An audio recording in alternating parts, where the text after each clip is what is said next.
Hello, listeners. Welcome back to Luke's English podcast. How are you doing today? I hope you're doing fine. Joining me on the podcast in this episode in order to record some English conversation for your listening pleasure is returning guest, Kate Billington. Hello. Why are you making a noise? What noise are you making, Luke? Come on, you've got to know what that noise is. What's that? I can't hear What it. could that be? That's the sound of a huge Hear it. audience of people all applauding, clapping and cheering. I can just see you moving towards your microphone and back again. I couldn't hear anything. You couldn't hear anything. Okay, sometimes this recording platform that we're using cuts out, it's got filters which cut out background noise and things like that. So you couldn't hear my amazing impression of a huge crowd of people all applauding all at the same time. I thought you were going to do a voice and say my name. That's why I didn't say anything. No. I was doing an incredible sound effect, which when this is finally put together, you'll be able to enjoy it, and you should in fact say something like, "Oh my God, that was amazing." Oh my God, that was amazing. How did you make that noise? I've got a particular set of skills. I have all sorts of noises. Years of podcasting. Lots of podcasting. Kate, hello. How are you doing? I'm very well. How are you? I'm very well too, thanks. It's nice to have you back on the podcast. Can you believe it, Kate? It's almost exactly 2 years since your last appearance on this podcast. How did that happen? How did it happen that 2 years passed? Yeah. Yeah, it's just life, isn't it? It fills up your time, I think. Well, you would know. You're busy, familying and podcasting and working and all that. It's the sort of question my son would ask. My son is 2 years old at the moment, and he's in that phase of asking why about absolutely everything. So we end up in some pretty deep conversations. So it's like, why is it dark? He'll say, and I say, because the sun's gone down. Why? Why has the sun gone down? And then, and I have to say, well, because we're actually on a huge planet that's spinning and orbiting the sun. And as the planet spins, the sun disappears over the horizon. Why does the sun disappear over the horizon? No, it hasn't gone down. We've just spun past it. We've just spun away from it. Really. Yeah. So anyway, that question of how did 2 years pass is kind of like that, isn't it, really? It is. Now, Kate, anyone who has started listening to this podcast in the last 2 years and hasn't heard episodes from before that period might not know you, Kate. So I've got some Kate facts. Oh, okay. I love it. Okay, go. Kate facts, which you can confirm or deny, okay? Okay. Don't worry. I haven't, dug very deep for this. So you just made them up. No, I don't think so. But again, you can confirm or deny whether these are true. So first thing is you are a fully qualified teacher of English as a second/foreign/other language. And you've got a CELTA and a Delta. Do you have a master's? Yes, I do. But my master's is in intercultural communication. Ooh. Okay. Did you write a thesis or a dissertation at the end of that? I did. My thesis was in multilingual theatre subtitling. Specific. Multilingual theatre subtitling. Yes, which isn't normally actually subtitling. Normally it's surtitling or supertitling, as it's sometimes called, which means that the writing goes above the action on stage normally. Whereas subtitling, the word sub comes from the fact that the writing is normally below the action on the screen. Okay. So what do we need to know about multilingual theatre surtitling? That it's really difficult to do it well. So I did my master's in China. I was at Shanghai Theatre Academy, and they had some international theatre festivals and visiting performances and things like that. And a lot of them were surtitled. And also opera has been surtitled for a long time. But often the surtitles were just like really badly done. Like the screens were put in the wrong place, or sometimes they'd just put two screens either side of the stage. And then one time I saw an actor knock one of the screens over. That was a bad time. Or they'd be like really out of sync, or, it's just really hard to do well. So then I decided to research it. I mentioned it to my thesis professor, or I think the head of the program actually. And he was like, "Oh, that's amazing. You should research that." So then I started researching it. And then I moved to Paris and I found a company that was called Theatre in Paris that did English subtitled plays, French plays for like English speaking tourists. So I worked with them for a little bit, which was cool. And they developed these like, they were like augmented reality. It wasn't virtual reality, augmented reality glasses that you could wear. And the subtitles, which were in that case subtitles, would appear on your glasses, which is really cool. Yeah. Yes, that sounds amazing. That. Yeah. Okay. It was amazing. Wow, really interesting. We used to work together teaching English at the British Council in Paris, where we met each other. How long have you been an English teacher now? I think I've been an English teacher for it's well over 10 years now. Yeah. Yeah. 10, I'm 35. So 10, 12, 11, 12 years, maybe. So the point there, listeners, is that don't worry, you're in safe hands. Okay. Yes. What's your favorite thing? We as good at English. We yes, can speak English. Us. English we is good. At. What's your favorite thing about the job? What's your favorite thing about the job, Kate? Do you mean the job at the British Council? Just teaching English in general. Teaching English. Because as I mentioned before we started recording, I no longer work at the British Council, actually. I changed. Oh, you haven't mentioned yet that I live in Taiwan, but I guess now we'll mention that bit. You live in Taiwan. So, yes. So I moved to Taiwan 2.5 years ago to work at the British Council here.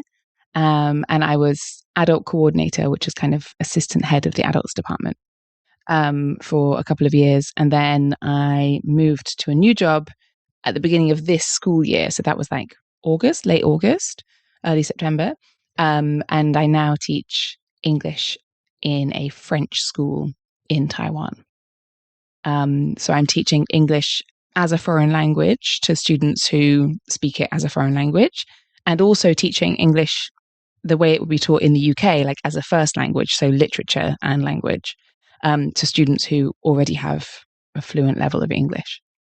So I've got two kind of different streams of students in my classes. And my favorite thing about teaching, I think, is seeing students progress. And also sometimes you get like really encouraging stories from students, like I don't know, maybe they do really well in a university entrance exam or an interview or something, and it's because of what you've been doing during class. So it's kind of, there's a really kind of tangible result there, where maybe actually all they needed was a bit more confidence, but they've got there through the practice. And I think that applies even more when I'm teaching teenagers. I love teaching teenagers, and I mean primary school kids, but not like tiny ones, like older primary and teenagers. I really like teaching them because you see that progress every day. And yeah, that's the best thing about the job, I think. Great. You've also taught adults a lot, right? Yes. What's your favorite bit of advice that you give to adult learners beyond just saying you should listen to Luke's English podcast? Obviously, that's the number one piece of advice. I think you should listen to it on multiple different platforms so that he really gets lots of views. I mean, so that you get lots of exposure. Right. So switch on the YouTube version, the Apple podcast version, the Spotify version, have them all going all at the same time. Yeah. Like, subscribe, so that's what comment. we mean by immersion. Yeah. Have the YouTube one on the right, the Spotify on the left, Apple Podcasts anywhere else, just completely surrounded. Yeah. Yeah. Other than that, that's all you need. Other than that, I think you should do something you enjoy in your target language. So if it's English, then you should be using English for something that is not, maybe it can still be difficult. I was going to say something that's not difficult for you, but something that you already enjoy doing. So if you're into music, you can make sure you're listening to English artists and learn the lyrics and sing along. If you're interested in, I don't know, history, try and listen to a history podcast or read some articles on a history website or in a history magazine. and so on. Try and find something that you really like. Gaming is a big one now as well. The only thing with that one is you've got to remember there's like a lot of quite specific vocabulary for gaming. It doesn't always transfer to other parts of life, but it can be really good. And social media as well. If you have English speaking celebrities who you really like, and you can follow them, and you can even interact with them online. So all of that is really good because you're already motivated to use English in those contexts because you want to get to the end goal, right? Which is either like understanding the person you're following on social media, or taking part in the game, or learning more about this aspect of history, or whatever it is that you care about. So that's one piece of advice. And then I think my other piece of advice is don't do the thing that people sometimes do where they think they have to learn really difficult words and use them all the time to show that they're really good at English, because it doesn't work. And it actually kind of makes you look silly because you're trying to use words that probably don't fit the conversation that you're in anyway. And also you need to focus on being able to use language in the right places at the right time. And if you overuse really kind of high level and quite unusual words, that's not what a native speaker would do. So it's not making you sound more fluent. It's actually making you sound like you've just learned a bunch of words and now you're trying to put them into conversation. Yeah. You don't score points just for using big words. You score points for using the right words in the right context. Yeah. And I do also I notice some students who do that almost at the expense of getting the grammar right. So they'll use a fancy word in a sentence, but the sentence is wrongly constructed, so it doesn't make sense. Of course, you can make small grammatical mistakes and I could still understand you. That happens a lot. But it's a real contrast between, I can see that you've learned this word, but you're not using the present tense correctly. So, it makes it look even more like you're not really kind of going about it the right way. So we've talked before about things that you see on social media where some random person is teaching English and they say, don't say, this, say this. Don't say I'm tired. Say I am, I don't know. Fatigued. Or something. Yeah, something that obviously is really fancy and rare word, but it's just going to seem really strange if you use it. So yes, we've kind of talked about that before, and that does lead people. It's just such an odd way to describe leveling up your English, just converting normal, everyday, common phrases to much more literary phrases that people don't really use very much. And just like the fact that it's rare and it's long doesn't mean that it's necessarily more advanced.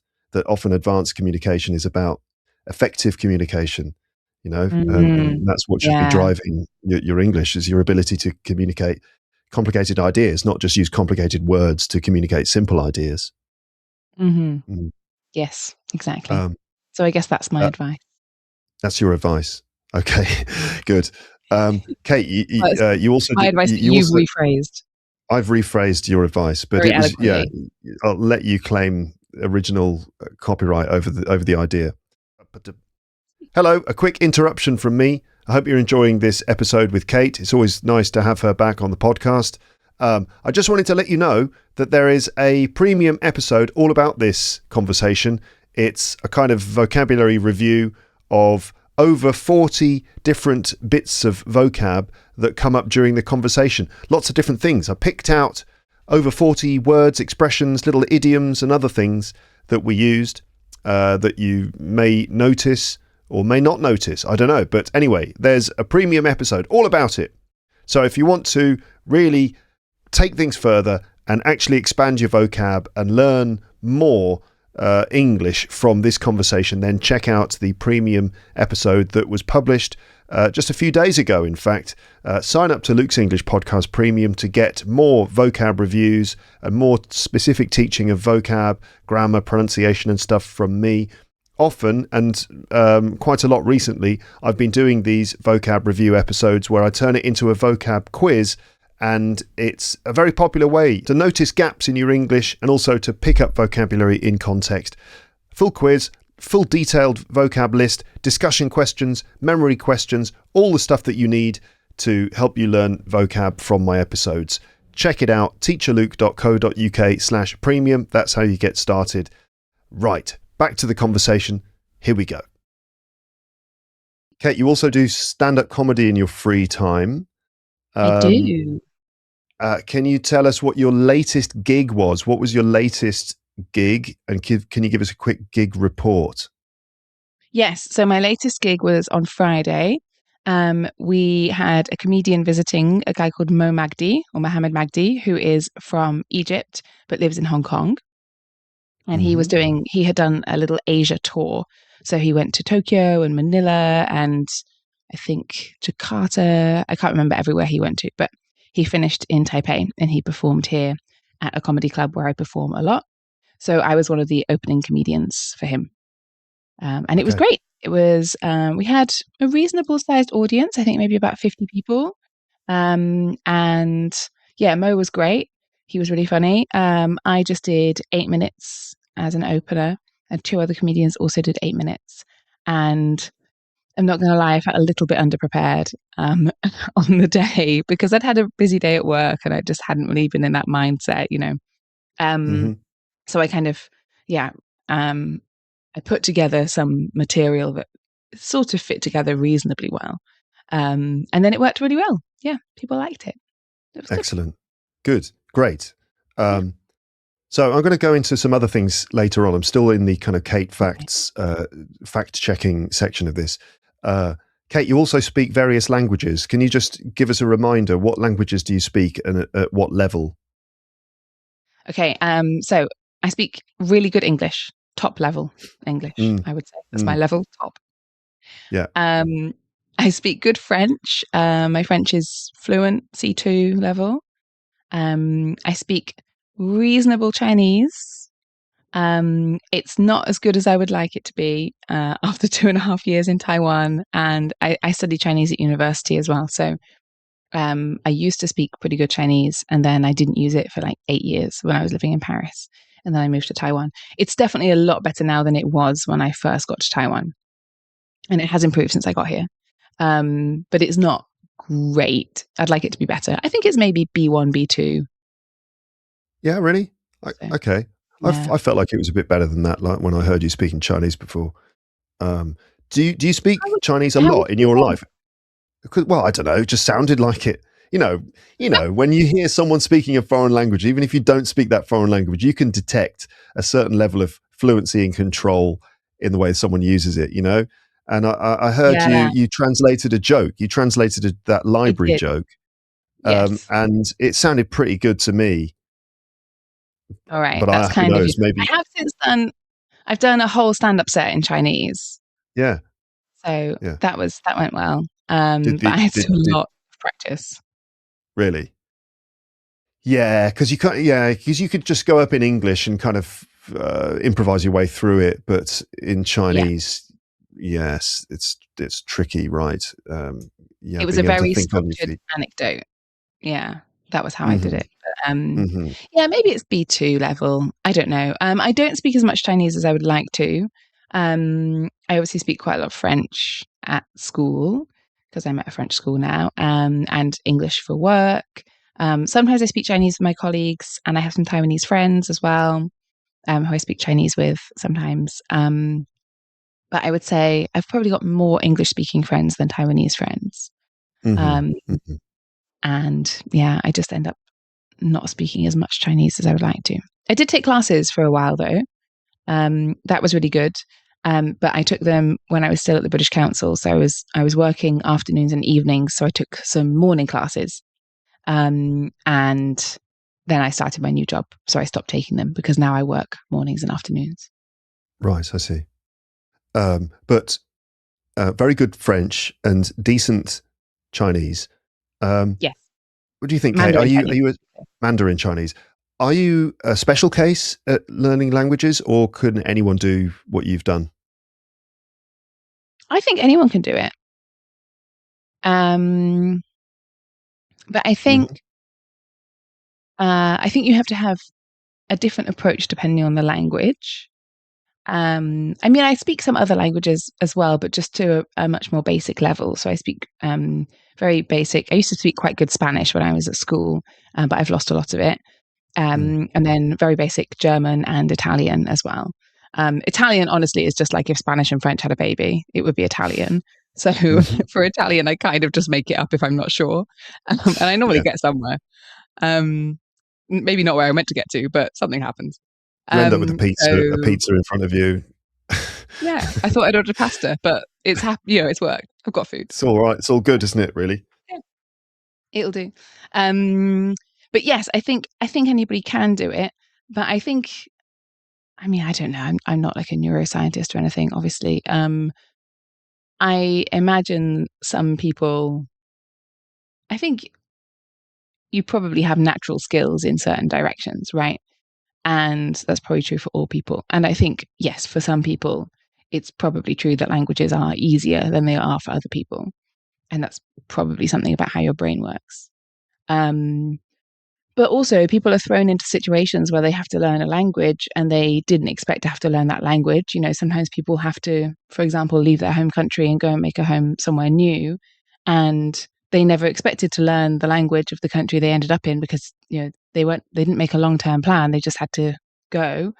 And, you know, those people can absolutely master the language of the new country. And there's hundreds, thousands of examples of people who have done just that, even if they wouldn't consider themselves linguists to begin with.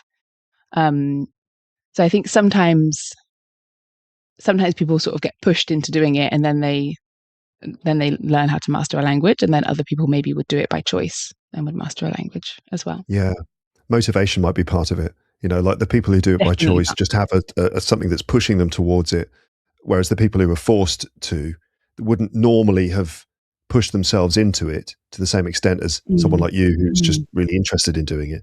And as a result, they don't end up with the same level. But if they've been pushed into it by their circumstances, then they find they get a similar result as someone who just did it themselves. Maybe. Yeah, it could well do. Yeah. Yeah, especially if you're living in a country where you need to master a new language, you know, that's a big motivation in itself. It's more of an extrinsic motivation, as we say, rather than intrinsic. Right. I imagine it would be more of a struggle as well. If you're sort of being forced to learn it, that would probably be learning. Yeah, if you sort of resent it, yeah. What about you though? You always say your French isn't very good. Is it still not very good? Still not very good, but yeah, I think it's partially to do with the fact that I just always use English all the time. You know, like at home we speak English. I speak English with my kids. I speak English at work. I speak English on the podcast. If I'm doing stand-up, I do it in English. And then all the bits in between are in French, you know?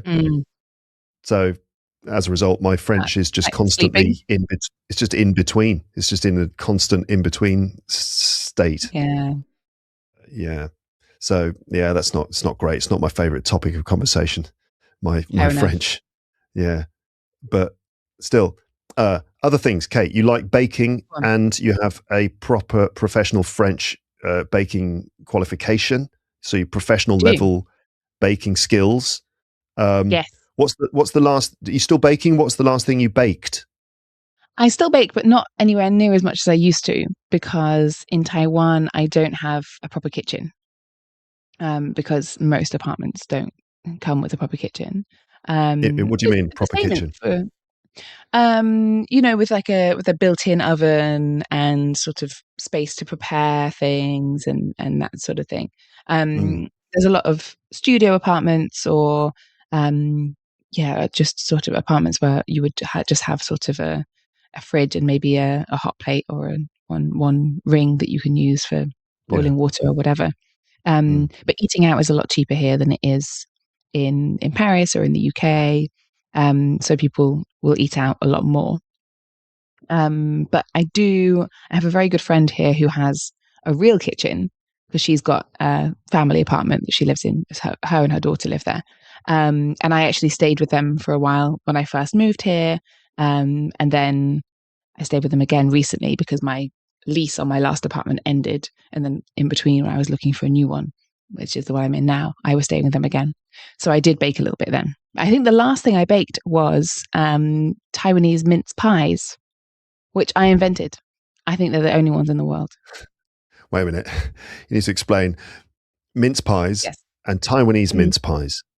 Mm-hmm. Mm-hmm. Okay, so mince pies are a traditional British Christmas sweet treat, even though they've got the name mince. So it's M-I-N-C-E, which sounds a bit like the word mince, like M-I-N-T-S, but it's not. It's with C-E at the end, which normally refers to meat. So minced meat is meat that's been cut into very small pieces.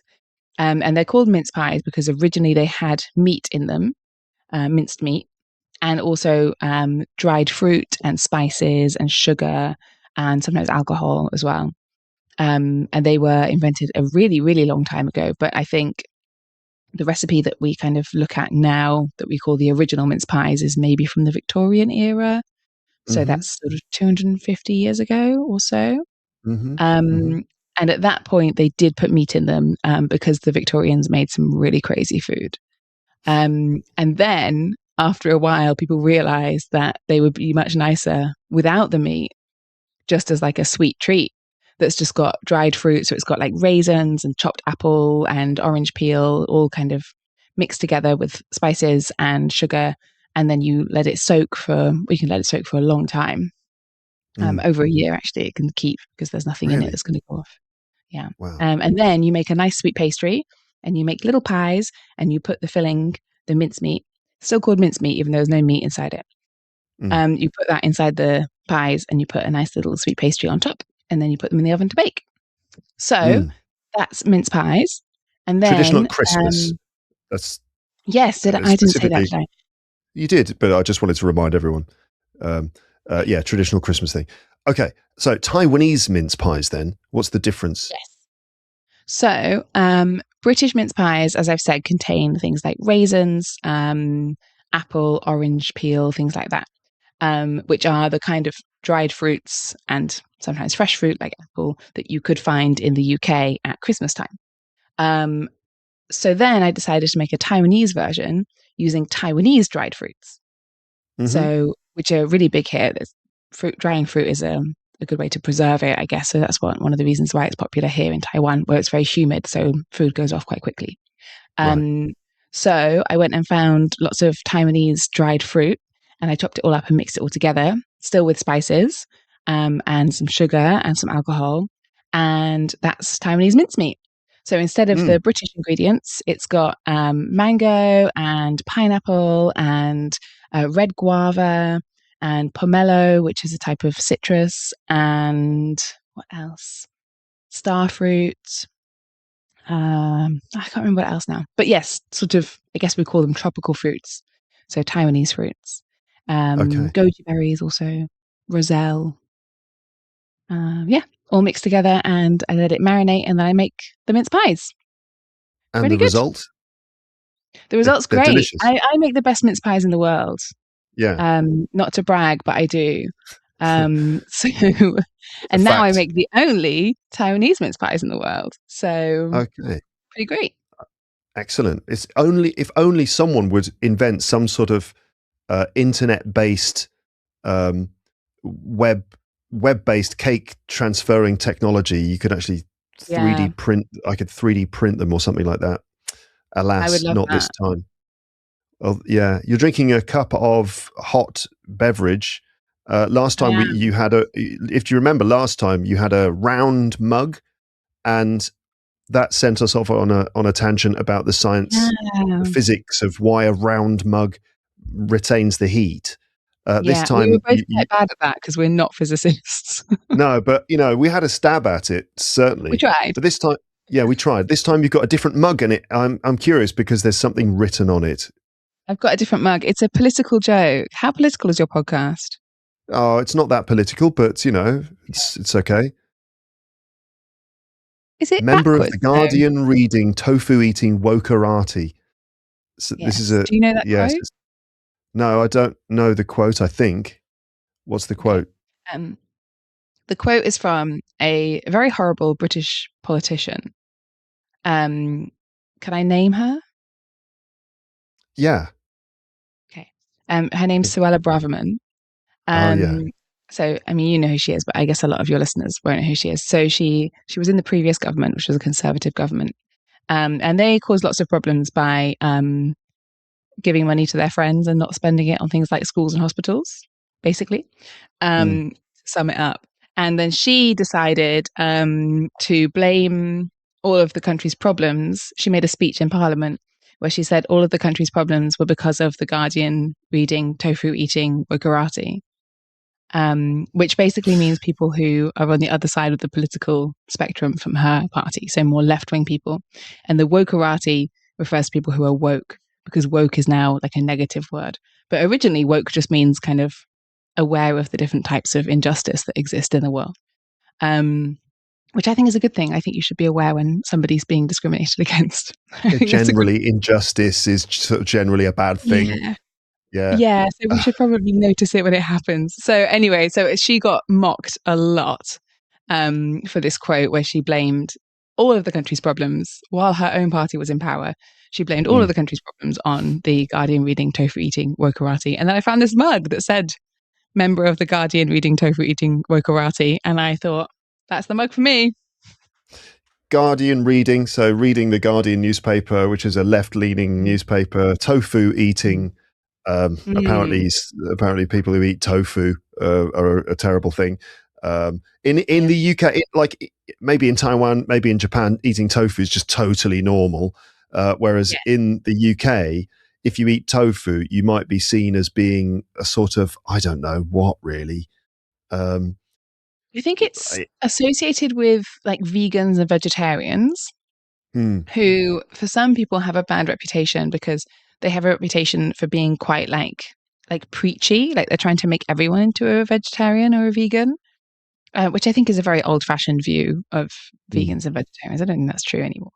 No. But yes, they have this kind of negative view that if you're a real person, you should be eating meat all the time or something. I don't know.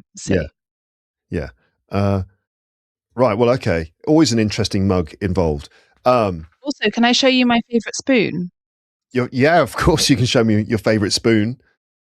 This is my favorite spoon. It's a little cat. See? Audio listeners, Kate is showing me a spoon, which is in the bottom half of the spoon is like a normal spoon, and the top half of the spoon is shaped in the form of a cat with its paws hanging forwards, and it's like a little kind of clip, so you can actually hang the spoon on the edge of your mug, and it looks like there's a little cat sitting on the edge, peeking over the top. Very nice. Yes. Lovely. And I got it from a town in Taiwan, or a village, which is known as the Cat Village. It's been taken over by cats, although some people do still live there. But it's mostly inhabited by cats now. What? Cool. And they're like running the town. They've got post offices and bus absolutely stops. Representatives in Parliament, all of it. They're running the schools, the hospitals. Yeah. How has it been taken over by cats? I mean, genuinely taken over by cats. I think what happened was, so it used to be a mining village, and I don't think they mine there anymore. So when they stopped mining, then a lot of people left the village. So there were lots of empty houses and lots of cats maybe got left behind, or there were just lots of cats there anyway. And then it kind of became known as a place that was full of cats, and people love cats, so it became like a tourist attraction to go to this village, which I think is called Hutong, if I remember rightly, or it might be Hotong. I can't remember. I'll look it up. One of my best friends came to visit Taiwan, and she loves cats. So she was like, the only thing I want to do is go to this cat village. So we went there on the train from Taipei. It's really close to Taipei, and I got the spoon. And it was raining, so actually the cats were not sort of out and about. Most of them were just like chilling under shelter. But there's cats in all the cafes, everything's cat. So there are humans. There are humans there too, running the cafes and stuff. Yeah. But there are also loads of cats. Yeah. Okay, so that was me thinking it was just cats. No, sorry, I oversold that for you. unfortunately, yeah. But that's still cool. Great. Yeah. Cat lovers, this is the place for you. Go there. So Yes. Taiwan, there you are. You're living in Taiwan. You've been there for 2 I years am. now. Yeah. Well, yeah, 2.5. Yeah. 2.5 years. Yeah. So how is it? How is life in Taiwan? Is it different to life in Paris? Yes. Yeah. It's very different. Yes, it is very different in many ways. Trying to think what the main differences are. It's incredibly safe. That's one of the best things about Taiwan. And Paris is not always safe. There's quite a lot of pickpockets. As a woman walking alone in Paris, there are places where you don't feel safe. I think also as a man walking alone, there are places where you don't feel safe as well. And there are some problems around crime in some parts of Paris more than others. But I would say it's sort of a typical European city in that respect. A lot of cities have those kinds of problems. Taiwan is incredibly safe. There's very, very little crime. I think from what I've heard from Taiwanese friends, there's little crime, tiny crime. It's just done by borrowers. Things. Borrowers? Yeah, they're like smaller than hobbits. They're tiny little guys that come and steal your cat spoon or something. Yeah, that would really upset me. I think a cat spoon would be quite big for them to carry, actually. Borrowers, that's people who don't know. The Borrowers was a book. I can't remember the name of the author. I think it's Mary something. You looking it up? Probably is. Sounds like a Mary something. Yeah, it was a children's book that was written quite a long time ago. I read it as a kid, but when I read it, I think it was already quite old. And it's about like tiny little people who live in your house, and they sort of hide away, like behind the walls and the little gaps between the walls. They're like tiny people. They're friendly people. And the idea is every time you lose something in your house, like when you do your washing and then one of your socks has gone, you can't figure out why. Things like that. The idea is it's the borrowers that have taken it to use it for their own life. So they're good people. Yeah. They're not doing anything wrong. They're just borrowing. The Borrowers, Mary Norton. Ah, that's it. Okay, I half remembered. You were right about the Mary thing. And so it's just a thing that we all know. I read The Borrowers when I was a kid as well. Yeah. So it's quite old, isn't it? Does it say when it was published? No, I don't have that information. I could probably find out. Hold on. Borrowers, 1952. Oh, it is quite old. Okay. Yeah. Yes, a family of tiny people who live secretly in the walls and floors of an English house and borrow from the big people in order to survive. Yeah. All right, cool. How did we end up talking about the Borrowers? I can't remember. I don't know. I've got no idea how we got to the Borrowers. I was just wondering that myself. No, but it's very safe. Taiwan is very safe. Little crime, except for the little crime. There's very little. There's very little crime. It's the borrowers borrowing things. Taiwanese borrowers are very fierce. What about traffic and transport in Taiwan? In Paris, there's a lot of traffic jams and drivers get very angry and they beep their horns and they have arguments and shake their fists at each other and get out of their cars and in order to argue, and then everyone else is beeping constantly. Transport, the metro is very, very crowded and kind of a bit dirty and smelly. What about in Taiwan? Is it similar, different? In Taiwan, the public transport is brilliant. The metro, which they call the MRT, which stands for Metro Rapid Transit or Metropolitan Rapid Transit, I think. Yes, the MRT is spotlessly clean and very affordable. And the stations are all enormous and brightly lit, and they've always got staff on duty and they work really well. They've always got toilets. I had a friend who visited who was like delighted that there are toilets everywhere, which shouldn't be something to be excited about. But it's true that if you're out and about in Paris and you're looking for a public toilet, it's a nightmare. Yeah. Good luck. You have to go into a cafe and do this performance of like, oh, I'm terribly sorry, can I use your toilet? Or you have to buy a coffee at the counter. Yeah. Which just makes you need the toilet more. Exactly. It's the opposite of what you want. It's awful. Here all of the MRT stations have toilets and everywhere else as well. There's just public toilets everywhere. The traffic is good. I don't drive here. I haven't driven actually since the day I took my driving test in Paris about 7 years ago. So I don't drive. You're a paper driver. That's what they call you in Japan. Do Paper they? That's driver. good. Yeah. But even though that license isn't made of paper anymore, but maybe it still is in Japan. Even though, yeah, but as far as I know, people still use that expression. But when I was living there, yes, people would for some reason it came up quite a lot. People would say, "Oh, I'm a paper driver." It's like an English expression that they use in Japan. Oh, they would say it in English. Okay. Yeah, yeah. So you're a paper driver. Yeah, I'm a paper very nice. driver. But Yeah. yes, I've heard for driving here, it can be a bit confusing, I think, the different lanes and things. But I imagine it's like anywhere else. When you get used to it, it's fine. Yes. And Yeah. cycling is quite popular and very safe. People cycle on the pavement, though.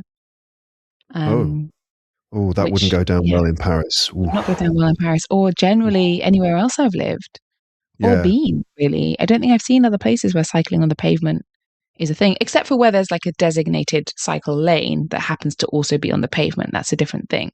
And here you sometimes have that, but also even when you don't, you can cycle on the pavement. It really surprised me. Cycling in Paris is like the big sort of divisive issue these days. I mean, you were here, it was like 2.5 years ago, so it was kind of the same story, but the city's been transformed to an extent with lots of cycle lanes around. And I love it. People haven't quite learned to handle it yet. The cyclists jump the red lights constantly, and pedestrians and cyclists are clashing quite a lot. People don't behave very well. So it's a bit of an issue. Hopefully everyone's going to learn how to cycle in this city in a civil kind of way. Hopefully. I used to cycle in Paris. Yeah, you did, yeah. Jumping the lights is much more frowned upon here, I think, than it is in Paris. Sometimes I cycle to work, and if I know a crossing well and I can see that nothing's coming, then I might jump the lights. Or if it's very early in the morning and there's very little traffic. And again, I can check carefully if nothing's coming. Little traffic, that's the borrowers in their cars. Yeah. But I think I jump the lights more in Paris. Yeah. What about pedestrians? Do pedestrians in Taiwan cross the road when there's a red man? Or do they, going back to my experience in Japan, if we compare that, people would stand in a big group at a crossroads with a completely empty road, and everyone will wait until the green man comes on before crossing. And if there's a green man, people will run down the pavement so that they can get there in time to cross the road, so they don't have to stand waiting. Very, very strict. I have to go and get my battery charger. Sorry, I should have done this before. Go and get your battery charger. Okay, sorry. No worries. I will take this opportunity to have a little drink of water. Drink. Oh, I've been glugging away on my drink without a second thought for you. Sorry. How refreshing. No, it's okay. I use a water break as a kind of ad break often.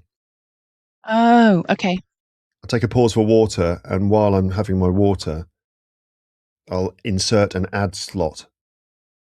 That's a good idea. Done. Plugged in. Sorted. Sorry, I should have seen that coming. It's all right. So, so people generally will wait for the green man. They don't break the rules and cross at the red man. Yeah, on a small road, you can kind of cross wherever's convenient, but definitely on a road with like a double lanes of traffic, people absolutely wait. For the green man, and the green man here, like he moves, his legs move like this, and then when there's a countdown as well, and when you've got less time left, he goes faster. He starts like running. It's really cute. But apparently they're going to phase it out. They're going to get rid of it, I heard. Why would they do that? What, they're going to get rid of the little running man? Yeah, or apparently. That's sad, isn't it? No, they're not getting rid of lights.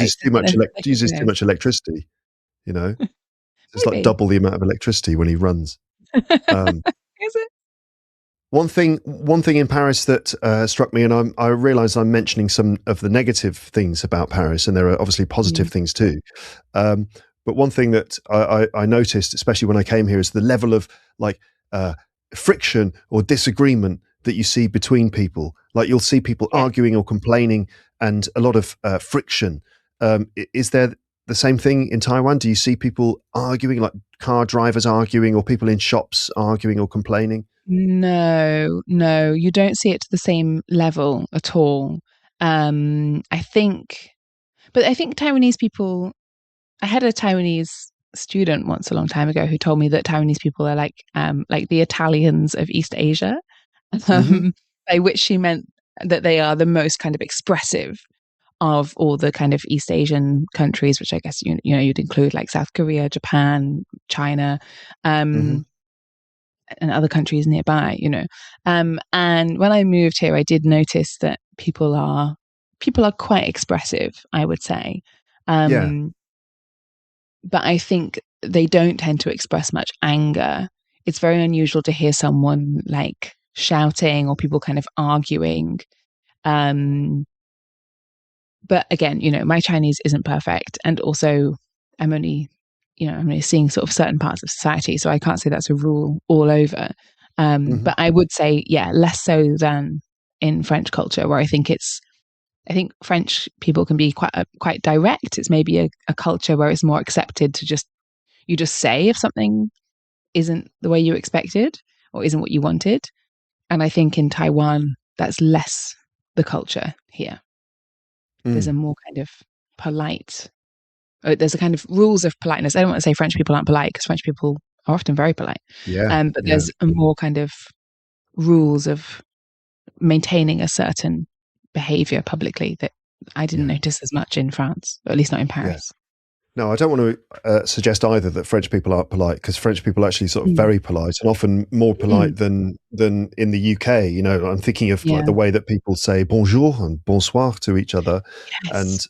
And there are certain sort of rules, of quite clearly defined rules of engagement, in terms of the way you address people and the way that you turn up to an event or a dinner party. And it feels a lot more formal sometimes than it is in the UK, for example, where we sort of more quickly will use someone's first name. We kind of take on more informal kind of language patterns and things than they do in True. France. So France, Yeah, in some ways, is more polite and more formal than the UK. definitely. Yeah. What In some about situations. in some situations? What about in Taiwan? What about the weather? Do you have earthquakes? Yes, we have earthquakes. We had, when was it? About 6 months after I moved here. So yeah, going on 2 years ago, I think it'll be 2 years in April. There was a really big earthquake. That was the biggest one in 25 years. Ooh. Yeah, so it must have been just after I spoke to you, I think. Yeah, and that was a big one.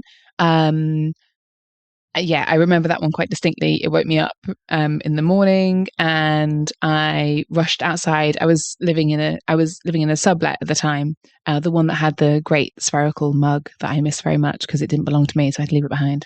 Very sad. Mm.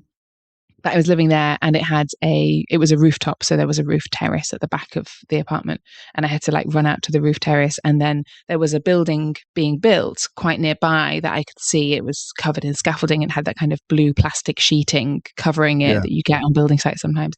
And I watched that whole building like shake from side to side while I was also shaking. And I remember thinking that, this, if that building falls, that's like the whole neighborhood is gonna feel the impact of that. Yeah. And it was really like, it looked like it could fall. But it didn't, obviously. That would have been big news. And afterwards I was just like, oh God, I wish I'd taken my phone with me and recorded that, because I could have sold that footage to the BBC. Yeah. Never mind. I think the important thing is that I was lucky to survive the earthquake, and should probably not be thinking about whether or not I got it recorded. So yeah, that was a really big one. Actually, I say I'm lucky to survive it, but Taiwan had an incredibly low death toll from that earthquake, considering the size of the earthquake. I think in total, I think under 20 people died in the earthquake, and a lot of Wow. them were hikers. So there was rockfall, and you're just Yeah. very unlucky if you're like hiking in a gorge or something at that point and there's rockfall. You can't, you can't predict that. Yeah. I guess a lot of the and we've got buildings, very good buildings regulations. So right, and the buildings are designed to deal with earthquakes. They flex and shake. It's this, again the same in Japan. That obviously they get a lot of earthquakes there, and I experienced a few of them. A few when I was up high in buildings, and the building sways left and right, which is an extraordinary experience.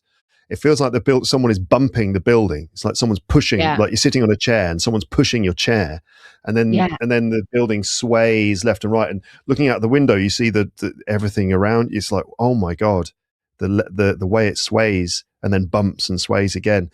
Yeah, what a crazy thing that is to experience if you've never experienced it before. Yeah, it is quite scary. There've been some others since that big one, but nowhere near as big. Luckily. Yeah. Okay. Thank goodness for that. Have you had any misadventures out there? Misadventures or adventures? Misadventures.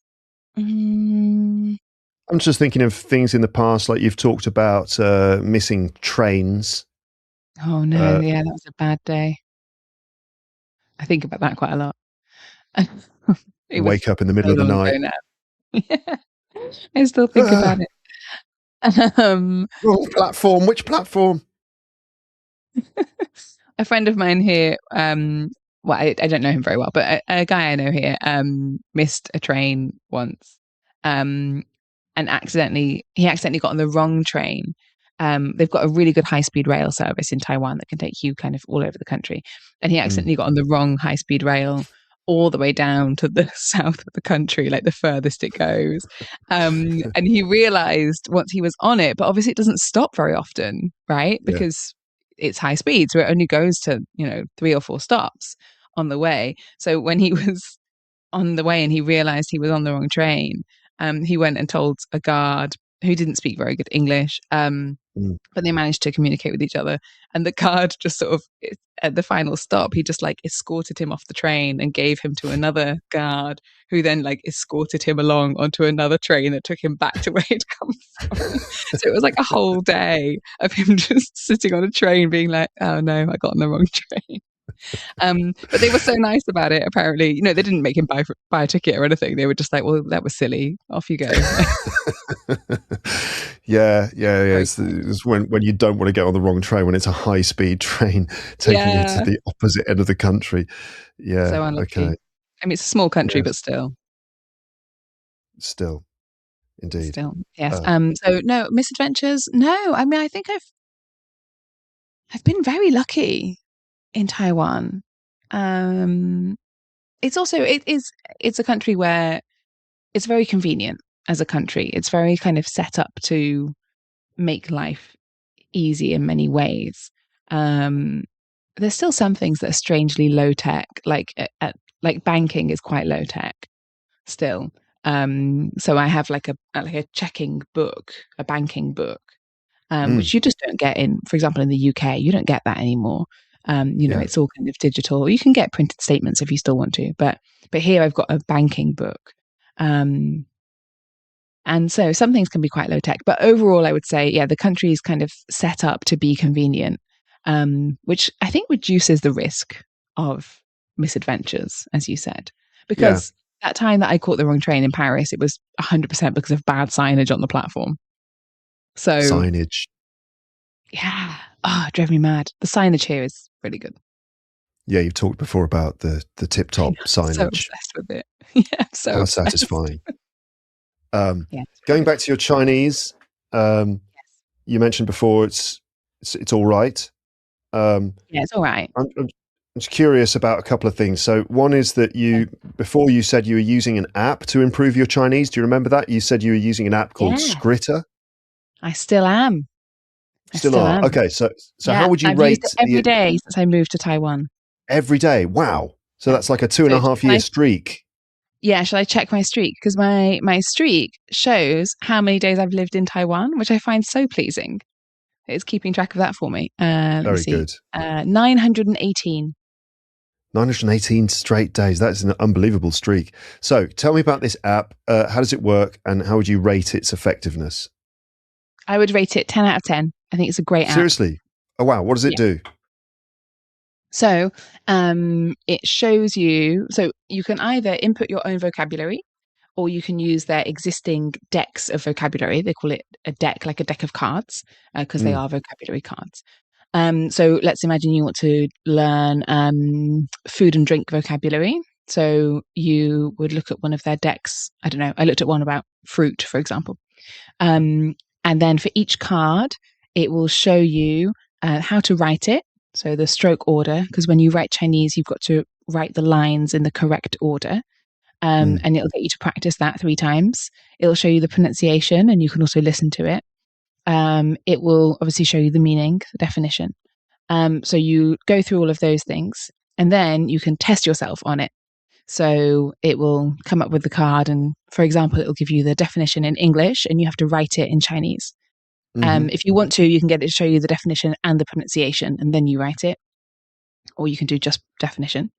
And it will also check on pronunciation and check on the meaning as well by just showing you the Chinese, and you've got to come up with the definition in English. And then when you've done it, so say it asks me to write the word for grape in Chinese, I would write it, and then I can say how easy I found it. So there's 4 options, which are English, speak, you, are, am, do. English, I speak, am. Mm-hmm. What are the options? I can't remember. There's one that means that I didn't get it right, but it's not fail. It's more positive than that. Oh yeah, one of them is forgot, meaning I didn't get it right. Then you can choose hard. Then you can choose easy. Oh, you can choose got it, or you can choose easy. So if you click I forgot it, then the next time you review your cards, it will come up. And if you click easy, then it won't test you again for, say, a week. And then if you clicked easy again, it wouldn't test you again for like a month, because it knows that you know that card. So it's spaced repetition is what it does. Spaced repetition. It's repeatedly, showing you the cards that you need. And the reason it's so good is because it makes you write the characters, and you have to get the stroke order correct. So that's the best way to practice Chinese. And that's why it's so good. It doesn't get you to put those words into sentences. No, it doesn't. But then it kind of comes down to how strict you are with yourself. Because I would say if I see a word and it asks me the definition, and I can tell you the definition, but I couldn't use it in a sentence, I would probably still mark it as a hard word, or maybe even forgot. So in your mind, you're kind of, you're considering putting those words into sentences. You're kind of thinking about, can I actually use this? Yeah. So there's that thing. There's like maybe one of those things that perhaps you do that not everyone would automatically think of doing, which is that as well as making sure that you've got the stroke order correct and you understand the meaning, there's that other vital step, which is like, can I actually use this to say something? And you're almost automatically thinking that, and that's part of your process for deciding whether you found it easy or not. But spaced repetition, it's a spaced repetition flashcard app. I mean, they work. They work. And the reason why it's such a good one for Chinese is because of that writing function that most spaced repetition apps obviously don't come with. So that's why it's so good for Chinese. And it is, I mean, you're right that it's not testing your ability to use them in sentences, but then that's not really the purpose of the app. It's really a vocabulary memorization app. So for that purpose, I would give it 10 out of 10, definitely. Yeah, I see. Okay, very interesting. I suppose in English, similar apps, any kind of spaced repetition app will do more or less the same thing, but the one that everyone talks about is Anki, Anki. I don't know if you've heard of that. But I used that when I first studied Chinese. Yeah. You did? Okay. It worked all right? Do you think it's decent? It's good, yeah. It's good. And there's, I mean, you can also use things like Quizlet as well. Quizlet is a flashcard app, and the idea of Quizlet is that you input your own information. So you could also have, if you're studying, I don't know, biology, and you need to learn something about the human body, you could put in all of these like body parts, and you could test yourself on those, for example. Or if you're a subscriber to my premium podcast, you can use the vocab lists that I provide and turn those into flashcard decks if you wanted to. That would be a good idea, wouldn't it? Great idea. Duolingo. Have you ever used Duolingo? I am using Duolingo. I used Duolingo to learn a bit of German before I went to Germany a few years ago. Then when I first got here, I did use it for Chinese for a while, but I think the Chinese isn't great, and also it uses simplified characters, and Taiwan uses complex characters or traditional characters. So I wasn't reading the same characters on Duolingo, which is less useful. And I think it's really, really good for more beginner level, certainly in Chinese. So it kind of got to the point where I was just repeating things that I didn't really need, and I found it a bit frustrating. So then I didn't want to lose my Duolingo streak. So I switched to something else. I went back to German for a while. And then I started doing chess on Duolingo. You can do chess on Duolingo. That's odd. Yeah. Does that involve learning language as well? No, it's just learning how to play chess. They also do maths and music. Really? I didn't know that. Yeah. Okay. So I picked it mostly because I didn't know anything about chess, and I wanted something kind of new and challenging on Duolingo that would keep me going so I wouldn't lose my streak, because the German obviously isn't that useful when you live in Taiwan. And although I might go back to it at some point soon, because I do like German. I think it's a cool language. And yeah, the Chinese wasn't great. So yeah, I changed to chess so I could keep my streak. Do you want to know what my Duolingo streak is? Yes, please. And this is from before you moved. This is from before you moved to Taiwan, I suppose. Yeah. Every day, every single day. Yeah, it's a bit sad, isn't it? 1,201 days. 1,201 day streak. That is ridiculous. Duo is sad because I haven't done it today. Yeah. Do you not find that I've done it for 1,201 days? Chill out. Yeah. Duo is the name of the owl, this green owl. Do you not find that he, she, they are a bit sort of passive aggressive, a little bit manipulative? Yeah. I turned off all the notifications. And you know what? Actually, one of the only reasons I have it is because I did rate Scritter 10 out of 10, but I have to admit, one thing that they don't have is they don't send you a reminder to practice every day. Okay, but you don't need it though. Well, Duolingo, you can set it to send you reminders, but I'm not doing that. I hate all the messages I get as it is. I wouldn't opt into more messages. But what it does do, as I've just shown you on the screen, is it does the like sad little owl face that's going like, why haven't you practiced yet?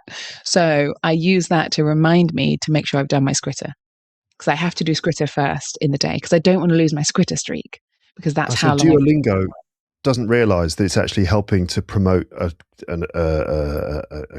competitor. An app that I pay for. Yeah. Yes, right. But yeah, the owl though, he can be a bit he, they, it. I don't know. It can be a bit sort of like, I'm worried about you. I'm worried about you, Kate. You haven't practiced. I'm worried about you.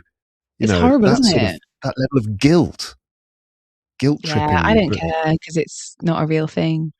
It works though. I think that's the thing. It works. Do you use Duolingo? No, I mean it works in terms of it guilt tripping you into using it. That works. I don't actually use Duolingo. Surprise, surprise. And it's a little bit, I don't know, as controversial is the word, but you get, there's like a community of language learners on the internet, like on YouTube, YouTubers, polyglots, the internet polyglot community. And quite a lot of people think that Duolingo's rubbish, and they make videos about how bad it is and stuff like that. So I was just curious as to whether you found it useful or not. I have to admit, I still don't know how to play chess. Well, there you go. But you certainly spend a lot of time on Duolingo. Yeah. Yeah, I do. I have no idea how to play chess. I've got no clue. Really? Yeah. Okay. Now can I test your Chinese? Yeah, go on. All right. How are you going to know if I get it right or not? No idea, but my listeners will know. Oh, that's fair. I don't mean to put you on the spot, but I do mean to put you on the spot, I suppose. Last time, what you did is you told a joke, the librarian joke, which is a great joke because it works across all different languages, right? The joke being, man walks into a library, says, I'd like fish and chips, please. The librarian says, no, this is a library. And the person goes, "Oh, sorry, I'll have fish and chips, please." Great joke. Ha ha Great ha joke. ha. And you translated that into Chinese. Now, I did. I've got a couple of other jokes for you. I wonder if you could try and translate them into Chinese. This might be difficult. Cool. They can't be wordplay, right? Because that won't work. Exactly. So I've tried to find jokes that are not based on a double meaning of a word. Okay. I don't know if this is going to work. So this is a Tim Vine joke. Oh, okay, great. I don't think this is a wordplay joke, but let's see. So, okay. We'll see. So the joke is this. I rang up my local swimming baths and I said, "Is that the local swimming baths?" And he said, "Well, it depends where you're calling from." Mm-hmm. Okay. It's not a language. It's not a double meaning joke, is it? It's not, but I can't remember how to say local. Is it di dao? I think that's authentic in that sense of local. I'm going to look up local. Can I do that now? Yeah, of course. Okay. That's the joke, listeners, right? You notice that it's the joke is really based around the word local. Is that the local swimming baths? Well, it depends where you're calling from. Mm-hmm. Oh, this is hard. Is it dang di? Oh, okay. Yeah, it's I'm still trying to find a good translation. Hang on. Oh no, my keyboard's in French. I know that problem. Trying to write a Q and it comes out as an A. It looks like so annoying. I think it's dang di. I think that's the correct meaning of dang di. Okay. So I think it should be 我给我当地的游泳车打电话，我问他们，这是不是当地的游泳车？他们说要看你从哪里打电话。I think it's that. If Dangdi is correct. So, listeners, if you speak Chinese, you can let us know how Kate got on with that. Give her a score out of 3. Give her a score out of 3.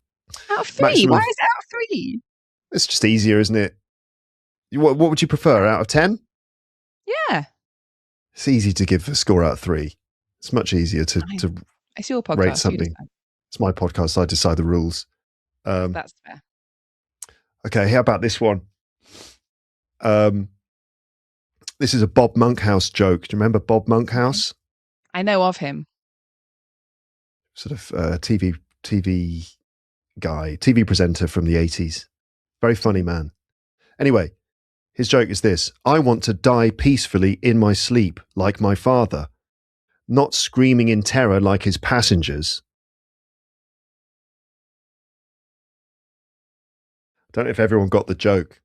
I want to die peacefully in my sleep like my father, not screaming in terror like his passengers. So there's a subtext to the joke, isn't there, Kate? Can you tell us what it is? So, can you do that while I look up the word for passenger? Yeah, I'd be glad to do that. So let me dissect the frog. So, I want to die in my sleep like my father. So his father died in his sleep, died peacefully in his sleep, which is what we all want, isn't it? You know, really, this is all we can hope for, is to die peacefully in our sleep. I want to die peacefully in my sleep like my father, not screaming in terror like his passengers. So the second line there gives us more information. It tells us that actually his father was probably a pilot of an aeroplane, and he died because he fell asleep while piloting the plane, and the plane crashed and everybody was killed, including all the passengers who screamed in terror as the plane no doubt plummeted towards the ground or maybe crashed into the side of a mountain or something like that. So I want to die peacefully in my sleep like my father, not screaming in terror like his passengers. So it's a clever joke because it tells you, you read between the lines and you understand what actually happened, that his father fell asleep while piloting a plane and everyone died. What's the Chinese version though, Kate? Hilarious. What a great ending. Okay. So I think I found a word for passenger, which I think is correct. You know, you should always just be careful of online dictionaries or dictionaries generally. But I think it's 乘客. 乘 is like the verb for like to take a form of transport, and 客 is a word that can mean like guest or visitor or passenger in this case. And then I also had to look up terror, and I found 恐惧. Is it 恐? No, 恐惧. And then I also had to look up screaming, and I found 尖叫. So 尖叫 is it? Yeah. So I've got 乘坐 and 恐惧 and 尖叫. Okay, so I think it should be 我想要跟我爸爸一样，在睡觉的时候安静的社畜，不想要跟他的乘客一样，在 That's it. 在恐惧的尖叫社畜. Okay, I think that was a very clumsy translation. Okay. Listeners, you can give you a grade out of 3, up to 3 stars for that particular translation. Okay, good. I'm glad that you enjoyed that part. I think we've probably only got about 10 minutes left, so yes, let's crack on. I wanted to say, we don't have a lot of time left. So you mentioned coffee shops, yes. Right? Yes. Last time you said on the podcast that you were living in Taiwan, still there. You said that you were struggling to find a place to get a really great cup of coffee in the morning on the way to work. I did actually receive a few comments. Really not on the way to work. It was more like, sorry, I interrupted you. Yeah. It was more like because I was working in the afternoons and evenings. I wanted a coffee shop where I could go and like chill out in the morning and enjoy my morning. So not just to pick up a coffee to go, but more like a nice area to stay and spend time. Okay. Yeah. So that's what you were looking for. I did get a few comments. I don't know if I should read them out now. Maybe I'll do that after. Yeah. But you have a coffee related thing to report, don't you?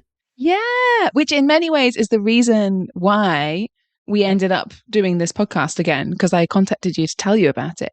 So maybe a couple of months ago now, I was up in the north of Taipei in an area I don't go to very often, but I was there with a friend because she wanted to go to like a homeware store, and I was helping her sort out some stuff for her new apartment. So we went to a coffee shop on our way that's called Intro Coffee. And we were having a very nice time there. We had all this like delicious brunchy, breakfasty, lunchy food, and some very good coffee as well. And then someone came over to us and said, excuse me, are you Kate? And I said, oh yeah, I am. So I don't think I know you. And they said, oh, I listened to Luke's English podcast. And I sent you a message because I run this coffee shop, and their name was Tian. They were very, very nice.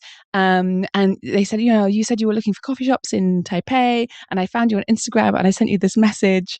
And I had realized actually already that on Instagram there's a thing that you get that like message requests, and I learned this I think maybe 6 months ago. So any messages that were sent like a long time ago, they've gone now, so I had never seen Tian's message. I did realize about 6 months ago that I had probably missed other messages, but it was way too late. And yeah, Tian offered us coffee, which was delicious. These like really amazing different types of coffee. One of them was like a coconut milk coffee latte. I can't remember what the other one was. It was really fresh and minty, and I think it had like soda water as well, and it was like an iced coffee, very refreshing. It was delicious, and I took a picture and I sent it to you. And yeah, it's thanks to Tian that we decided to do another podcast, really, because I messaged you about that, and it was such a lovely experience. And yeah, shout out to Tian and to Intro Coffee, which is in the north of Taipei. I want to say it's near Shupai metro station. I might have got that wrong.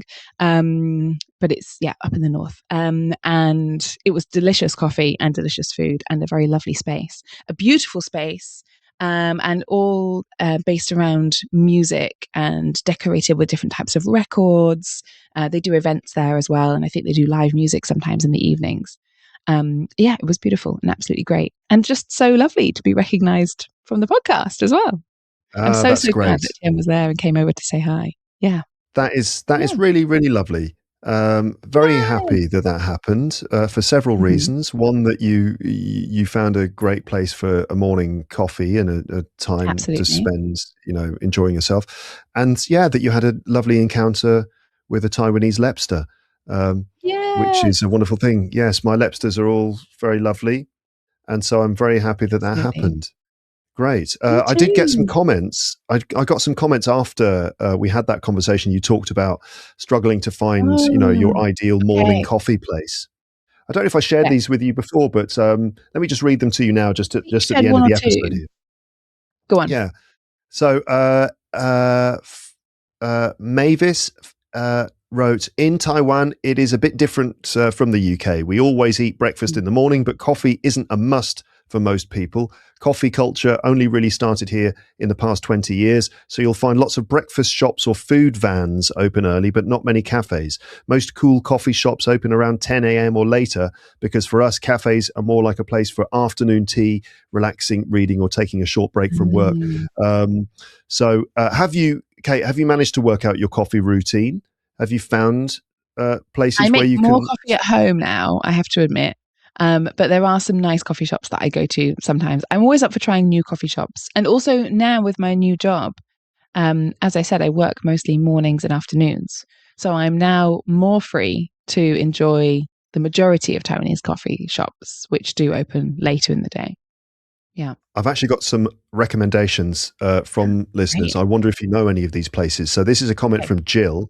She said, hi, Luke and Kate. What a surprise knowing that Kate is in Taipei now. I want to recommend a great cafe in Taipei, which opens at 8:30 in the morning with great coffee and food. Sometimes there is a cat in the cafe walking around or sleeping. It's called the cat.jpg cafe. Oh, I don't know that one. Oh, interesting. Cat.jpg cafe with its own actual cat. Yeah. Okay. Like a JPEG photograph. Okay, shall I look it up now and see if it's close to where I am? I do have the Google Maps link for it, which I'll send to you now via WhatsApp, so you can have a look and see if it's somewhere you recognize. While you're doing that, I can share another comment from Chaya, who wrote, Hi, Kate. Here are some nice coffee shops open in the morning in Taipei. There's The Folks. Yes, I've discovered that one. That one's great. Very loud music, though, but I like sitting outside. Okay. The Quiet Light. No loud music, extremely quiet. Also very nice. Sometimes too quiet though. Like I'm nervous about crunching my toast there. So go there when you want really calm, really quiet, literally the quiet place, but very nice. Yes. Okay. Wilbeck Cafe. I think there might be a few of those. Is it like a little chain maybe? Possibly. I don't know. I have had their takeaway coffee, but I haven't eaten in. It was very good coffee. And Melon Coffee. Oh, I think I know that name, but I don't think I've been to it. Okay. Yeah. And there's another one that's I don't know how to read it because it's kind of written, I guess, in Chinese characters. I'm sending you the name by WhatsApp. Okay. Did you receive that? Oh, Zhen by Zhen 2.0. So Zhen is the character means person. Person by person 2.0. Yeah, I think I've been to that one. I'm not sure why it's 2.0 though. I thought that was person because in Japanese that's the same thing. This symbol with the two lines, curved lines going from one point to two separate points going down. Yes. Means person in Japanese as well. Person by person 2.0. Person by person. I have been to that one. It's very nice and they do lovely toasts and baked goods as well. So yes, I've been to that one as well. I feel like I'm doing quite well on the list of recommendations. I think you learned you knew all of those. So I knew most of them. I'm not sure about Cat JPEG and Melon Coffee. I will check them out. Yeah. Okay. Well, good. I'm glad if those comments are going to help you finding the right place for coffee in the mornings. And yeah, look, we've run out of time, which obviously happens. It was a pleasure to talk to you again, Kate. And yes, it was a pleasure to be here. Yeah, very, very glad that things are going well for you over there and everything. Thank you. And plans to stay or return to Europe or what? To stay at least, obviously, for this academic year and next academic year as well. So this academic year ends in June. So then obviously the next one will end next June. And then after that, I'm not sure. It kind of depends, what things are like here, how things are going at my school, and, whether or not I need to head back to Europe, because I do feel a bit far from my family here. That's the downside. Yeah. Because it is far. So it is, isn't it? Yes. Yeah. Listeners in Taiwan, and I do have quite a lot, if you see Kate out and about, say hi. Yeah, and give me a coffee. give her a free coffee. Even if you don't work in a coffee shop. Kate, hold on a minute. Just hand me a coffee. Just give me a coffee. Just give her a coffee. You'll be walking around carrying all these coffees. You won't know what to do with them all. Yes. Excellent. Really okay. Good. Brilliant. Yes. Thank you so much, Kate. Speak to you again soon. Thank you. Yes. Speak to you soon. Bye. Bye. So there you go. That was my conversation with Kate. I hope you enjoyed it. And I look forward to reading comments that you might have in the comments section, wherever you're listening to this or watching this. Thanks again to Kate for being a guest on the podcast. It's always nice to have her on this show. I just want to remind you, there is a full transcript available for this conversation, so you can read and check vocabulary. And we know, don't we? Everyone knows. We all know, I've talked about it so many times, that it's important to try and push your English further beyond just listening to my content. You can find vocab to help broaden your English. You can do things like listen and repeat after me to practice your pronunciation. You can do all those things, but they all require quite a lot of effort on your part to go the extra mile and to search transcripts and pick out words and phrases, research them, look them up in dictionaries, find example sentences, make sure that you understand the pronunciation of all those things, practice them, test yourself again, all that stuff. It does require quite a lot of effort from you, but in episodes of Luke's English Podcast Premium, I do that for you. I kind of put it all on a plate for you. And as I said earlier, there is a premium episode with a full vocabulary quiz for this conversation, and then a detailed vocab list and discussion questions to help you actually practice using all the vocab too, so that you can have a conversation like this in the same way that we had it. So yeah, I've saved you the trouble of checking, researching, recording, listing vocab, idioms, expressions and stuff. I've done it all for you basically. So if you check out LEP Premium, you'll be able to get all of that in the vocab review episode that I've done for this. If you're a premium listener, make sure you don't miss that, because it'll really help you to broaden your vocab and improve your English with this episode. Now, here's a tiny taste of the vocab quiz that I've prepared. The actual quiz for premium listeners has got over 40 items of vocabulary in it. Here's a little taste of just 4 questions from my vocab quiz for 4 bits of vocabulary that you just heard, in fact, in that conversation. So this is just a small selection of the quiz for the premium episode I made for this conversation with Kate. So my first question is this: what expression means suddenly finding yourself in a situation that you didn't choose and it's quite difficult to manage, you quickly have to learn? Like, for example, suddenly moving to a new country and having to learn the language quickly. You heard Kate and me talking about this situation of like learning situations in which you have to learn English, and one of those situations is where you are suddenly a situation where you have to learn the language. You are to be a situation where you have to learn a language. And it's not I ended up in a situation. It's not I found myself in a situation, although those are both great phrasal verbs or phrases. I ended up in that situation. I found myself in that situation. I was that situation where I had to learn the language. I was to be thrown into a situation. I think it was Kate who said that. Sometimes people are thrown into situations where they have to learn a language. Extrinsic motivation, right? So that's the first one, to be thrown into a situation. We also say to be thrown in at the deep end. Have you ever heard that? That's an idiom quite a common idiom in English, which means where you are thrown into a situation and you have to learn quickly. Literally being thrown into the deep end of a swimming pool, and then you have to quickly learn to swim. But we use the idiom to talk about any kind of learning experience where you have to suddenly quickly learn. And that is a way that people learn English, isn't it? They are thrown into a situation where suddenly they have to adapt and learn. That's the first one. Second one here in my little my taster. What expression means something is accepted or received positively by people? For example, you do something in front of a group of people and they all like it, they accept it well. Or maybe a new law is passed in Paris and it's not accepted very well by people. For example, cycling on the pavement. Kate said that people cycle on the pavement in Taiwan. And I said, ooh, that wouldn't in Paris. Or maybe telling a joke in front of a certain audience. If people like the joke, you can say that joke with that audience. So it's to go down well.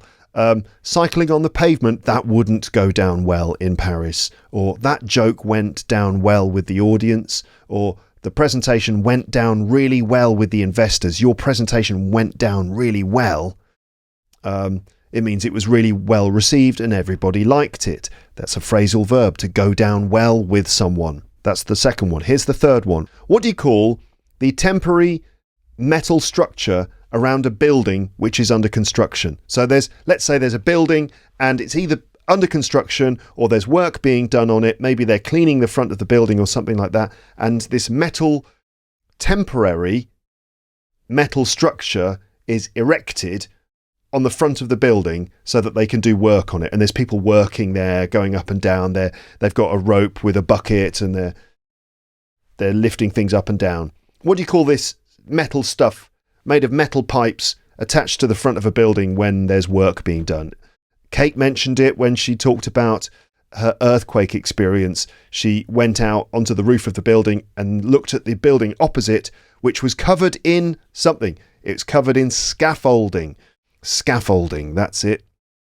She was concerned that if the building fell over, that it would cause, huge amounts of damage. So that was the third one. Here comes the fourth one. And yes, I'm in different clothes randomly just for a moment. So the fourth one is, what phrase means to slowly change something, slowly stop using something and bring in a new system?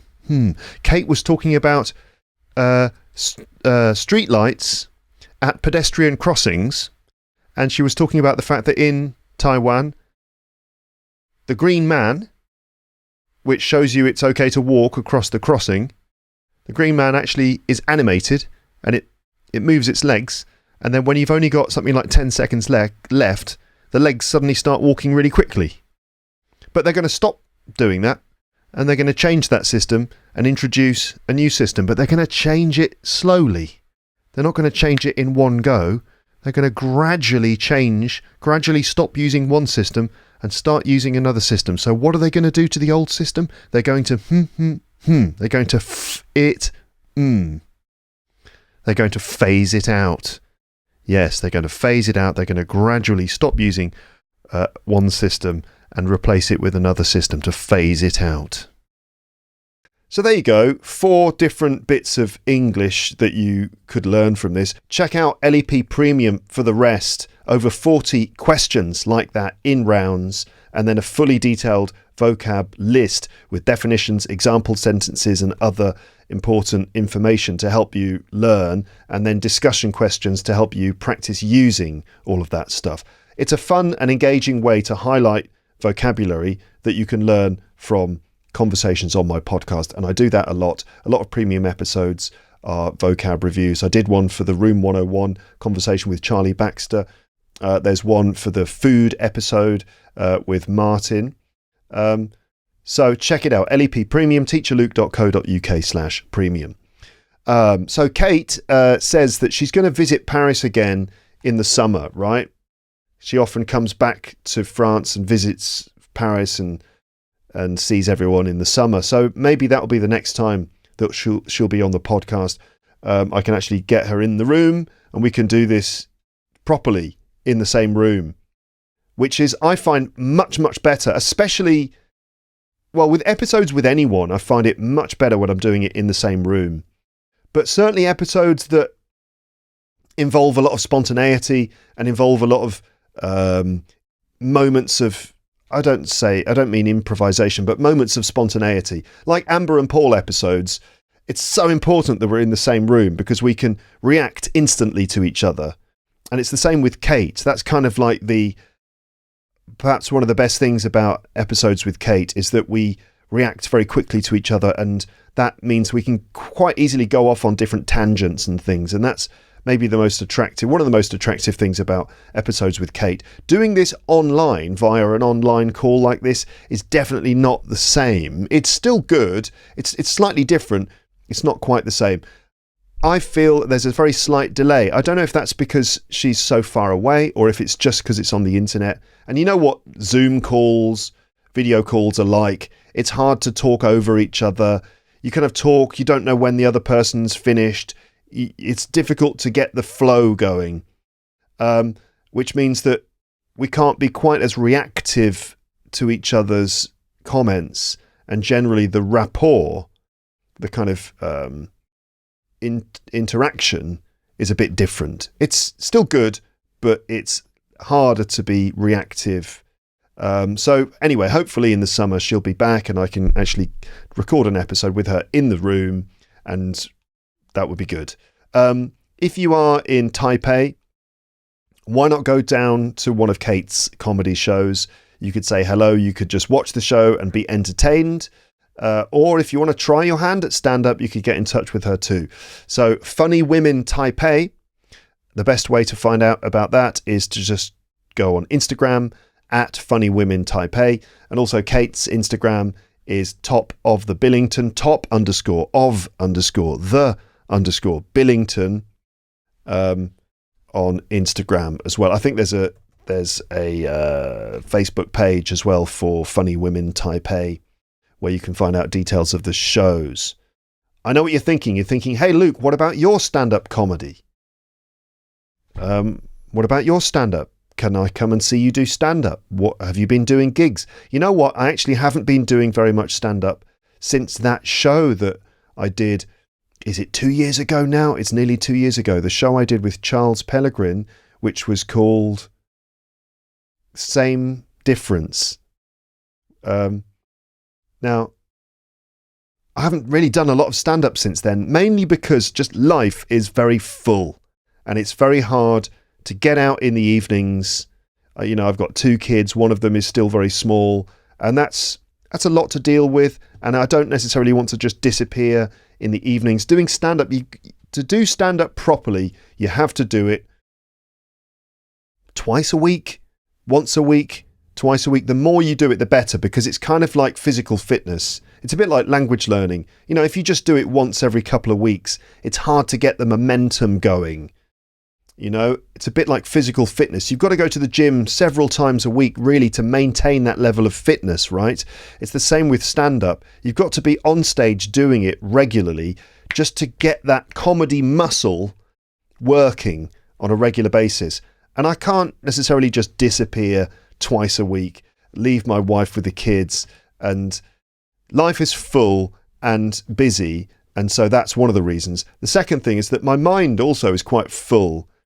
And so I don't necessarily have the spare mental space for thinking about comedy and writing new material all the time, and thinking about comedy. Most of my inspiration, to be honest, goes into my podcast episodes.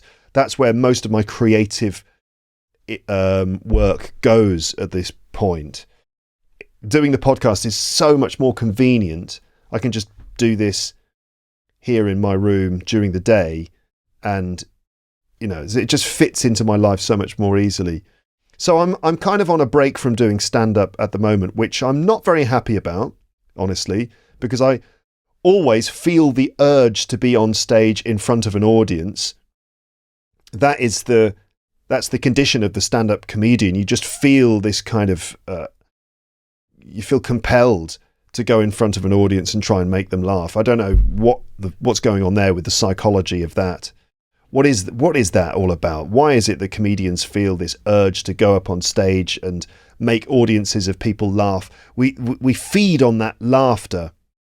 So I always have that feeling, but I just don't want to go up and just do the same old material that I wrote years ago.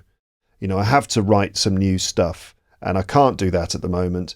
Don't have the mental space, don't have the space in my diary. So it's on hold. I'm kind of on a little break from stand-up. But I will go back to it. I think that at some point the time will open up in my schedule again, and I'll be able to go back to it and devote a bit more time to it. I was reading through some old diaries recently, and I noticed that there was a period a while ago where stand-up was perhaps more important to me and was something I thought about more than doing this podcast. There was a period where it was like English teaching, stand-up comedy, doing the podcast, and they all kind of competed with each other to see which one would win. And I've always been teaching English, but these days I've really cut down my class time to the point where I'm only teaching one class twice a week at the moment. So I'm only in the classroom a few hours each week. I'm hardly doing stand-up at all. And I do a lot of podcasting. So it seems that podcasting won, which kind of makes sense because it's sort of like a combination of English teaching and some aspects of stand-up comedy. I kind of combine it all into one. Anyway, how did I end up talking about that? But basically, yeah, so there was a time when I used to really think about stand-up and do stand-up all the time. And it was all my thinking was relating to writing down comedy ideas and developing material and stuff. But these days it's a lot more focused on the podcast. And, it makes sense, really. I've got a much larger audience through the podcast than I would do if I was just on stage in Paris. Although having said that, think of Paul. There was a time when Paul and I were at the same level in terms of stand-up. We were doing a show together. It was called Sorry, We're English. And I did 30 minutes, he did 30 minutes. And when we were doing that every week, a kind of double comedy show in the same place, Luke Thompson, Paul Taylor, Sorry, We're English. And it was when we were doing that Paul's stand-up career suddenly took off. And he kind of went viral with this video that he made based on one of his comedy routines. And then, wow, pow, stratospheric success, certainly in the French-speaking world. So I say that I get more audience through my podcast, but, there's always potential in stand-up to reach a big audience. Anyway, I'm rambling, aren't I? I am rambling. I do have a kind of dream to do my own one-man show at some point. It would be nice, wouldn't it, to have a weekly hour where I have my own stage time for an hour every week. That would be great. I'd love to do that. Yes. Premium subscribers, hello again. Did you know that there is a nearly 30-minute video of me doing stand-up at the Comedy Store in London? It's available as part of the premium subscription. It's P26. A video of me on stage at the Comedy Store doing about 28 minutes of stand-up, so you can check it out. It's a bit old now, but if you're curious, you could check that out, but you need to be a premium subscriber and check out P26. Listeners, leave your comments in the comments section. I would love to get your responses to any of the topics that you heard Kate and I talking about in this episode. And if you want to prove that you're not a skeleton with headphones on, if you want to prove that you are still a fully conscious human listening all the way through to the end, then why not use a certain word to show that you are still alive? And maybe you could use the word cat, because cats came up several times during this conversation. There's the cat town that Kate talked about. And also the cat spoon that she used in her mug. And then there was the cat cafe as well that was mentioned. So cats came up quite a few times in this. So use the word cat in your comment, or even just a little cat emoji would be enough. somewhere in your comments. You don't have to talk about cats. You could talk about whatever you want, but just include a cat emoji or some reference to a cat. That would be good. That would prove that you've listened all the way through until the end. Leave any comment you want, including questions which I can ask Kate next time. That would be good. I often trawl the comments. I'm going to sneeze. Excuse me for sneezing on the podcast. Anyway, leave any comment you want, including questions which I can ask Kate next time. That would be good. Leave your questions for Kate. I often trawl the comments of previous episodes when preparing conversations with returning guests. I check their previous episodes and check the comments for any questions. So please consider the comments to be a good place to interact and ask questions or comments that I might read out or ask Kate next time she comes on the podcast. Thank you for watching if you're watching the video version. Thank you for listening to this podcast. Please tell your friends about Luke's English Podcast. Like, subscribe, become a premium Lepster to support the podcast, and generally have a lovely morning, afternoon, evening or night. And I will speak to you next time on this podcast, which will be sooner rather than later if you're potentially sooner rather than later if you're a premium subscriber, because you get all those other episodes as well. All right, speak to you soon. But for now, bye, bye, bye, bye, bye.